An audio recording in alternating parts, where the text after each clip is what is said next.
BPSC संस्था के माध्यम से एग्जाम लेने की जो बातें अब आ गई है नई शिक्षकों की भर्ती के लिए, तब से एक सवाल है जो हर किसी के दिमाग में चल रहा है और वो है सिलेबस। हमारे पैटर्न, किस पैटर्न पे ये नई भर्ती प्रक्रिया जो है वो होने जा रही है। साथियों, ये वीडियो शुरू करने से पहले मैं आपको एक बात कहूंगा। हमारे बहुत सारे साथी कमेंट्स में बहुत गलत तरीके से रिस्पॉन्स करते हैं।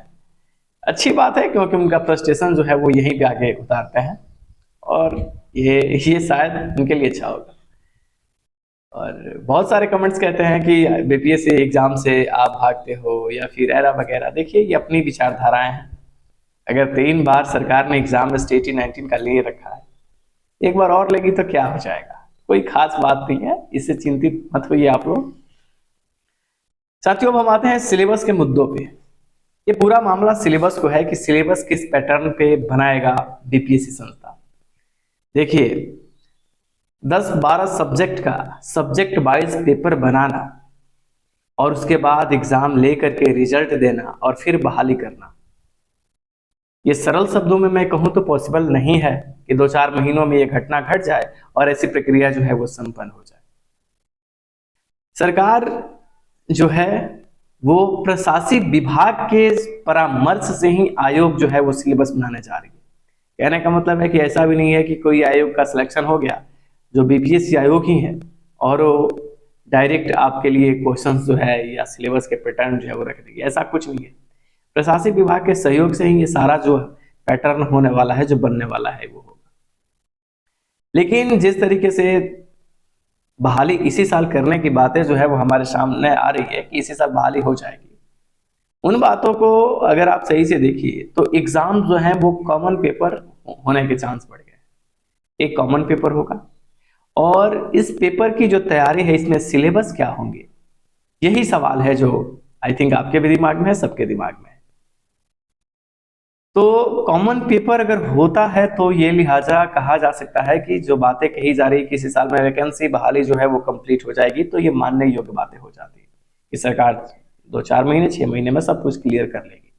लेकिन अगर कॉमन पेपर नहीं होता है तो ये बहाली इस साल क्या 24 में होगी कि नहीं, ये भी कहना पॉसिबल नहीं है, क्योंकि कई सारे सब्जेक्ट के पेपर बनाने के बाद हो सकता है कि कई सारे लूप होल देखने को मिले।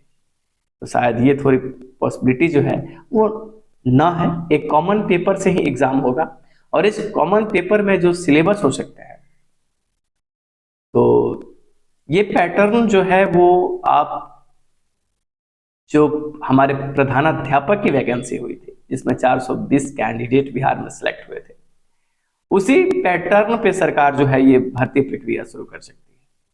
और इसके लिए आपको समझ रहे हैं कि science, arts, math, reasoning, current affair और आपके सीडीपी, पेडागोजी जो है, ये सारे सब्जेक्ट जो है वो सम्मिलित होकर के एक कॉमन पेपर बनाए जा सकते हैं और उसके बाद ही बहाली जो है नोटिफिकेशन आएगी और कॉमन पेपर से ही प्रावधान जो है वो बढ़ने के आसार है।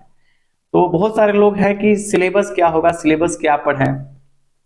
तो सिलेबस आई थिंक आप समझ रहे होंगे कि कॉमन पेपर का मतलब है जनरल पेपर, और जनरल पेपर में आप समझ सकते हैं कि जो सीडीपी या पेडागोजी होगा तो वो तो पढ़ना ही पड़ेगा सबको। और उसके बाद बाकी जो क्वेश्चंस होंगे वो साइंस, आर्ट्स के जितने सब्जेक्ट हैं और करंट अफेयर, मैथ, रीजनिंग, इन सारे सब्जेक्ट से ये आशा जताई जा रही है कि इससे क्वेश्चंस जो हैं वो पूछे जाएं। हालांकि जब तक नोटिफिकेशन नहीं आती है तो इस पे पूर्णतः कुछ भी कह देना अभी उचित प्रतीत नहीं होता है।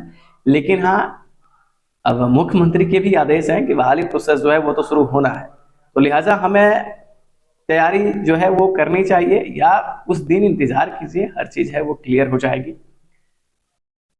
और यही है कि सरकार देखिए कितना टाइम देती है।